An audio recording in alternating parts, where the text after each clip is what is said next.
کتنے لوگ قبروں میں چلے گئے ہیں، ان کی خواہش ہوگی کہ کاش 2 رکعت نفل پڑھنے کا موقع مل جائے، اور ہم کتنی آرام سے اپنی نمازوں کو گوا دیتے ہیں، اپنی نمازوں کو ڈیلے کر دیتے ہیں، صرف اور صرف دنیا کی چاہت کی وجہ سے۔ آپ نے اور میں نے، سب نے مرنا ہے ایک دن۔ تو یہ بات سوچنے کی ہے کہ ہم کیا مومنین کی جو روحوں سے ملاقات کریں گے تو ہماری ویلکم پارٹی کس طرح سے ہوگی؟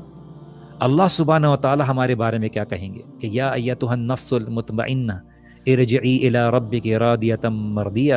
فادخلی فی عبادی فادخلی جنتی۔ یہ وہ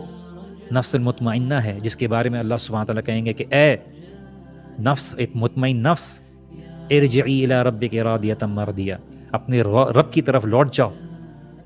ٹھیک ہے، راضی ہو کر، اللہ سبحانہ تعالیٰ کو راضی کر کے، اور اللہ سبحانہ تعالیٰ کی مرضی کے حساب سے تم نے اپنی زندگی گزاری۔ فادخلی فی عبادی فادخلی جنتی، داخل ہو جا جنت میں۔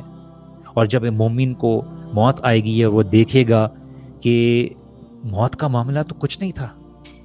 میں تو ڈر رہا تھا، میں نے جو نیک اعمال کیے اس کی بنا پر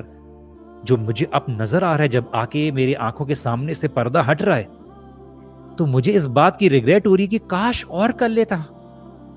اور نیک عمل کر لیتا، میں اللہ سبحانہ تعالیٰ کو اور راضی کر لیتا۔ اور اس بات کا مجھے اندازہ ہی نہیں تھا کہ اللہ سبحانہ و تعالیٰ نے کتنا میرے لیے تیاری کر کے رکھی ہوئی، اور کتنا اللہ سبحانہ تعالیٰ دینے والے۔ میں دنیا کی زندگی کو حقیقت سمجھ بیٹھا، دنیا کی کوشش کو میں الٹیمیٹ پرپس سمجھ بیٹھا، اور آج آنکھ کھلنے کے بعد تو مجھے یہ احساس ہو رہا ہے کہ اگر بے شک میرے پاس ایک پائی بھی نہیں ہوتی، چاہے میں بھوک کی حالت میں ہوتا، چاہے میرے پاس کچھ بھی نہ ہوتا، لیکن میرے پاس اللہ سبحانہ وتعالیٰ کی فرما برداری ہوتی، اور میں ایمان کی حالت میں ہوتا اور کنٹینیوسلی اس طاقت رکھتا کہ میں نیکیاں کر پاتا، تو یہ میرے لیے بہت بڑی سعادت ہوتی اور بہت بڑی اجر کا ذریعہ ہوتا۔ آج میرے اور میرے دنیا کے جو پیچھے معاملہ چھوڑا ہے، اس کے بیچ میں ایک برزخ ہے، پردہ ہے، ایک بیریئر ہے، اور اب کوئی نیکی کرنے کا موقع نہیں ہے۔